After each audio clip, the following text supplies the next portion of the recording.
Today's episode of Market Talk is brought to you in part by Growmark FS. Keeping up on the latest in ag is a challenge to say the least, but there are experts nearby ready to help. You'll find them at your local FS. You can trust them to bring you customized agronomic grade and energy solutions born of the latest thinking. That's because FS specialists receive continuous training that keeps them current on the latest trends, practices, and technologies. So you'll get local expertise that's both exceptional and up to date. Visit fssystem.com to learn how FS is bringing you what's next. And good afternoon. Welcome into Market Talk for Wednesday, June 2nd. I am your host, Jesse Allen. Great to have you here with us for another edition of the show. MarketTalkAg.com. That is our home on the World Wide Web, MarketTalkAg.com. You can find us there. Our social media links. You can listen to all of our different streaming sources, find all of our radio affiliates, and much more, all online at MarketTalkAg.com.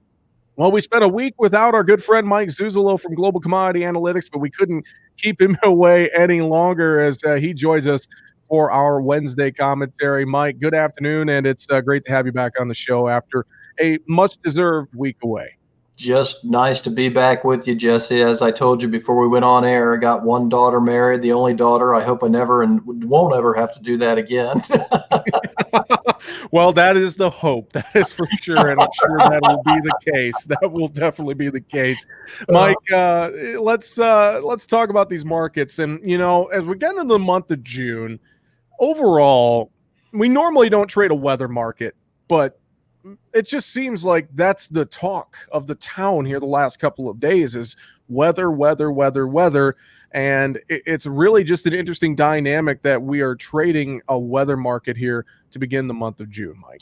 Yeah, and a couple things. I think what I'm looking at very early on this month, Jesse, is maybe a very similar pattern in terms of trade sentiment and psychology as what we saw in May, where the first half of May, we came in trading weather and supply, and the trade really didn't look much at demand. They pushed it back onto the back burner because of the weather issues that we were dealing with.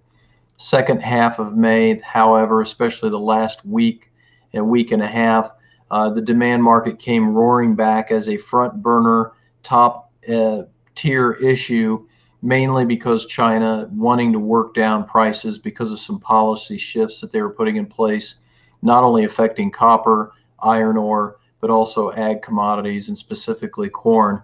I'm not so sure that we won't see kind of a similar type pattern where the trade is very uncomfortable, again, led by the spring wheat country. Fargo, North Dakota is going to get up to 101 degrees the next couple days. The rains the models forecasted last week did not appear to happen, and we've still got a very large swath of the United States crop belt, maybe not the primary corn belt, but the crop belt in a very dire situation very early on. And that's why I think June could be as much in the first half a weather market as much as May was. One other thing I would say, and as a side note, I'll say the European model is just not being nearly as generous about the Northern Plains getting rains the next 7 days as the GFS model is at this point in time. So we may be right back on the hunt for trying to break through $8 Minneapolis or spring wheat futures as we get into the end of this week or the beginning of next week, on the idea that crop conditions will fall even more, unexpectedly more, in spring wheat next Monday. I think the other thing that came into play here that it probably is going to come into play in the month of June is the WASDE report. And I got to tell you, Jesse, I think we're just beginning on what China may try to do to work these prices lower. They're working very hard, changing physically and literally changing their government policy on their currencies. They've widened their currency band to weaken it against the U.S. dollar because it just made a 3-year high against the U.S. dollar. And then just in the overnight markets, they've changed some of their lending facilities so that it would try and weaken the currency, the Chinese yuan, by speculators not wanting to buy it as aggressively as they've been buying. So don't expect, if one thing you take away from today's interview, in my opinion, is don't expect China to walk away and stop trying to break these markets down. And let's be real honest with one another here in these kind of markets. Look, I've never heard anybody say when they got back from the grocery store, well, my steak was just too low a priced. I'm really ticked off. Look, governments want cheap food policies because consumers demand it, and we have to really remember that. So 3 months ago, we talked about sell and defend. We talked about selling on the way up. I'm in no different situation, thinking that the first half of this month will be the weather supply side. Second half, if the weather goes away and the WASDE report doesn't give us any kind of fuel, then we come swinging back around to the demand side. Well, Mike, breaking down a little bit here on the corn side, first, that WASDE report you mentioned, a lot of folks have their eye on that Brazil corn number, USDA, wondering if they're going to drop it. I know some different private firms have really sharply cut their estimates here. I think StoneX was the one that came out earlier today or this week with their drop in estimate. And looking at that Brazil situation, what are your thoughts? USDA doesn't typically make a lot of changes in the June report. I think a lot of folks are waiting for maybe a surprise there, or possibly seeing USDA not change their estimate as much as needed, and maybe that would be the surprise. What are your thoughts on this Brazil crop and how that's going to play in to the June numbers? Yeah, real good point here. And I think we've got a world stocks to use ratio to maybe throw up as we talk about this, Jesse, because Brazil is going to be the leading candidate to bring this stocks to use level down from the current 25%. Where that red star is where I think we're heading towards if we have any weather issues at all. We're a long way away from a 179.5 yield in the United States corn right now. I think a long way away, and I don't think we're much higher than last year's 172, maybe a bushel, maybe 2 bushels, but everybody's talking about acres right now going up. That's fine, but we also have to put down the most important element, and that is the yield number. And so I think the path of least resistance over the next couple 3 months, especially if your area of Nashville and then on up into Kentucky and Indiana and southern Michigan continues to develop into abnormally dry weather, we're going to have a real difficult situation getting above a 175 national corn yield. But my suspicion is that my private estimate for the Brazilian crop is between 95.7 and 97.7. This is very similar to where we were back in 2016 with 98.5 million tons. So that's kind of where I'm going into this next WASDE report. I think it's important to remember typically CONAB will come in a couple days or a day before the USDA comes in, and the USDA has been very, very loyal to CONAB by just spewing back or changing their number to match up exactly with CONAB's figure. So the key with this chart is you notice we have not been below 20% stocks to use in world corn ending stocks. And this does include China in there, and that's a big question mark for me. And that's probably why we're closer to 20% than 25%, because I just don't think China's production numbers are accurate at this point because of their import pace that they've been hitting us with in everything. And so I think you get below 20%, then you can start talking about very, very high, historically high corn prices. That's what I think we want to rely upon in that sell and defend model. Sell it for profit, defend it for the idea that if we go below 20% stocks to use ratios, you've got something on the books that will take you higher and allow you to improve your selling price. Well, we also look at corn acreage, and I know June 30th is going to be another report we're watching that'll be coming up, and that's one that usually has some big numbers there that can move the market one way or another. And we talk about picking up fringe corn acres possibly in the Dakotas, some of those places that are dry. But I was talking to some farmers up in North Dakota here today, and I mean the western 2/3 of that state and really that Northwest Corn Belt, they're in a lot of trouble, and it'd be hard to imagine that we pick up many corn acres there due to how dry it is. And we're also seeing that dryness move eastward as well. And I know some folks, Northwest Iowa, Southwest Minnesota, a really rich corn belt area, they're a little worried as well. So I think that's another thing we have to keep our eye on. It seems like these weather forecasts keep us guessing by the day and by the week right now, Mike. Yeah, I mean, I'm really glad you brought that up because this is what's going to be tricky. And that's where the first half of the month, the second half of the month, we really want to be very smart about this, because you're right. That acreage report at the end of the month is a supply feature. It's not a demand feature. So that'd be a caveat to what I just got done talking about. But it still holds that if we rally into the first half of the month, going into that WASDE report, we really want to make hay while the sun's shining and get our hedges in place. And I would do it very, very aggressively in the puts, less so in the cash sales, because we just don't know the yield. I heard today, first day really back in the seat, being able to make calls out to clients since the wedding and since the holiday. Clients yanked in South Dakota on up into North Dakota, east into Indiana and Western Ohio, talking about freeze frost damage in both corn and beans. So you're exactly right. Not only do we have issues with the dry weather, we also have freeze frost damage. Now, USDA can play that one of three ways. Do they cut the planted acreage? Probably not. I think the planted acreage is going up in corn, but so that leaves harvested acres or national yield. And I'm guessing that what they'll do is take a national yield hit somewhere down the line. But that's, again, where we want to be ahead of the curve and have that planned out. So that sell and defend model seems to work very, very well with what you and I are talking about, because we're not talking about really short-term issues. We're really talking about issues that are going to come back around in 3 to 4 months. And I think one thing that every morning I wake up, I say to myself, and this goes back to the meat prices, this goes back to the food prices, and you're seeing it more on the national news. Almost every day I'm seeing a piece of news and a special report being done on high food prices. Jesse, in 6 months from now, just ask yourself a question. If we're at these price levels and we don't have any better a supply chain than we have right now, is demand going to be higher or lower? And I think it's pretty easy to say it's going to be lower. So that's why you sell rallies. Mike, let's switch our conversation over to livestock. I think let's start with the hog market first. This hog market is wild. We're trading all-time highs, and I know the pork cutout values and that cattle hog spread are a couple things you wanted to touch on. So why don't you give us your thoughts on the hog market, and I'll pull up these charts here as you call them out too. Yeah, I mean, we have taken the hogs above the cattle. We've talked about this. I was expecting the May hogs, after they went off the board, to cool this market back. They did for 2 days or 3 days. They really didn't do it. And so I am reevaluating all the analysis at this point when it comes to the hog side of the equation. And what you're looking at here now, Jesse, is by going negative for a second time. We went negative in the 1st of May, went negative last week as we closed out the month of May.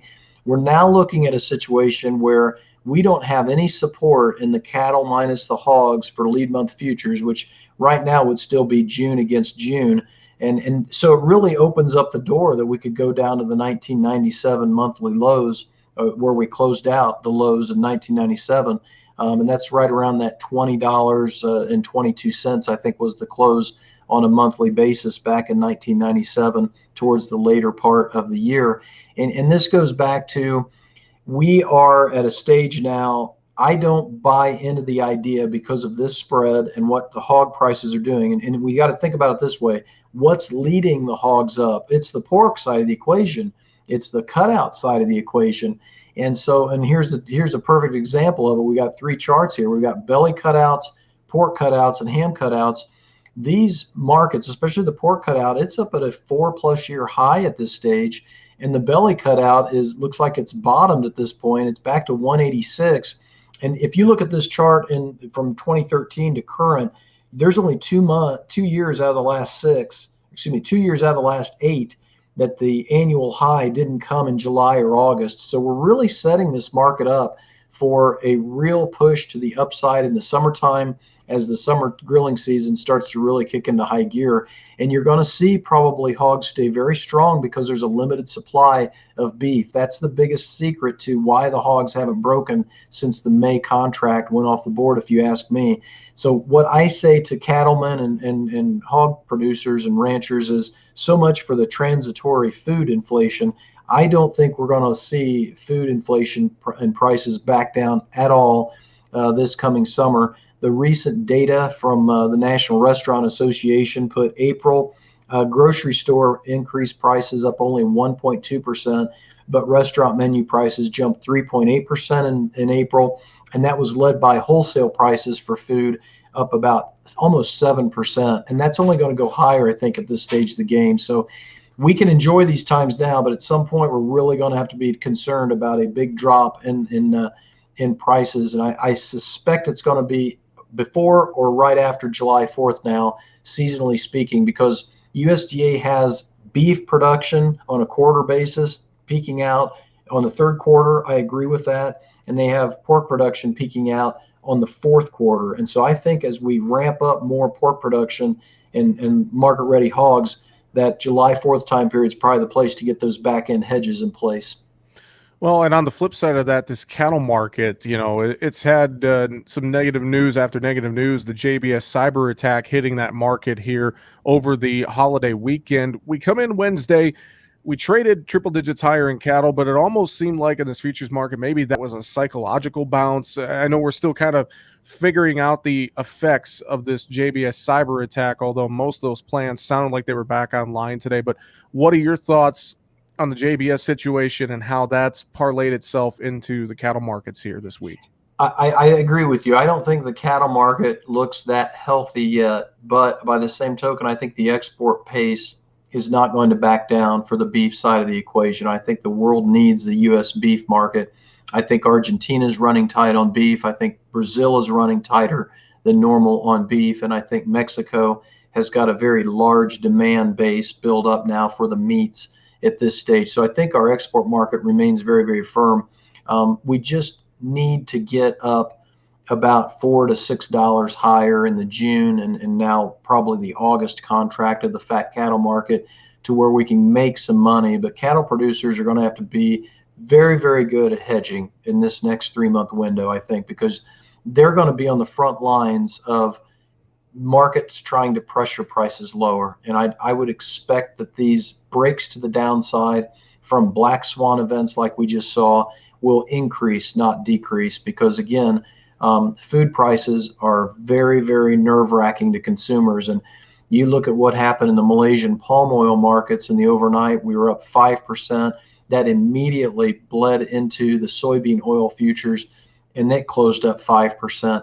The mercantile exchange, the futures board of trade prices, they are not messing around anymore. They're going ahead and pushing in those inflationary prices. That's good if you're a speculator, but if you're a rancher who needs to buy feed, especially cattle ranchers, they're just not getting a break. Whereas the meal market at least is helping the pork side and the hog producer. In fact, the hog meal ratio I think is running at about a 6 or 8 month high right now. Hogs premium to the meal when you divide the two together. But cattle producers and ranchers really need to be on the ball. I've locked in half of my feed needs for the next 6 months in the December contract. I plan to do the second half before we get to July 4th. Well, I think another one of the final note as well with cattle, I know the packer margin issue, that's still a hot topic that's affecting things. And then you look at the screaming cutout value, just screaming higher beef cutouts. And I know that a lot of cattle ranchers are looking at those factors and they're still kind of shaking their heads as to why they're not getting better cash and better futures numbers right now. And it could be a lot worse if the dollar started to go higher and we brought in that select type of meat or those cuts that we typically import. And that's a really big feature. What would open the downside up in the cattle market until we peak on that production number in the third quarter? And it would be the dollar going up, and all of a sudden we see a bunch of imports come in. Maybe not as much as we expect, but the ripple effect or the psychological impact on the funds, I think, would be substantial. So it is going to be, I think the cattle market is going to be the toughest to deal with in the next 3 months, so that you can get and what I'm getting at here, Jesse, is just get puts bought. They're going to be cheaper because you're going to be doing nearby puts, because I won't hedge after August unless I see something different. But just get puts bought and get a floor underneath you in the futures market and let the cash market come to you then. Well, Mike, you mentioned the dollar in there. I think we should look at some outside macro factors. Anything there you want to touch on here today before we run out of time? Yeah, the biggest factor is what's going on in China. I mean, they're on a mission to try and bring their currency down because they're not happy with their export pace. They're really happy with their import buying power, but they need to export more because their economy, I feel confident enough to tell you, Jesse, I think their economy is stalling out at this point domestically, and that's why they're putting the pressure on the speculation, and they're telling banks don't allow speculation in commodities anymore. Don't let them trade on the Dalian exchange, individual investors, and they're really clamping down in a big way in a variety of ways. And so that's going to impact the dollar. I would also say that I would not be surprised to see in the next 30, 60 days a real big jump in interest rates, because if this inflation is not transitory and the Fed sees that it's not transitory, the real market, the capital market's going to say, maybe we should get ahead of the Fed here and start taking the real interest rates up again, and the bond prices take those down and push those yields higher. I think that's right around the corner, because this idea of a transitory inflation seems to me to be a little bit of a long shot at this stage, given what we're seeing on these numbers. Well, Mike, always great insight. And I know folks can reach out to you through your website, get a free trial for the newsletter, and a lot of different ways to contact you and work with you, isn't it? Yeah, and you'll get audio updates on the midday. You'll get video updates periodically throughout the week. There's a lot of different formats I send out. I'll send out a lot of stories that I think are pertinent to your farm and ranch. So go to globalcomresearch.com, globalcom with 2 M's, research.com, and sign up for a trial. And I'll talk to you once at the end of the trial and see what you thought. Mike, appreciate the time as always. Glad to have you back on the show, and we will talk to you next week, sir. Thank you. Great to be back with you, my friend. You too. Mike Zuzolo with Global Commodity Analytics. Find him online, globalcomresearch.com. This has been the Wednesday, June 2nd edition of Market Talk. I'm your host, Jesse Allen, wishing you a great afternoon.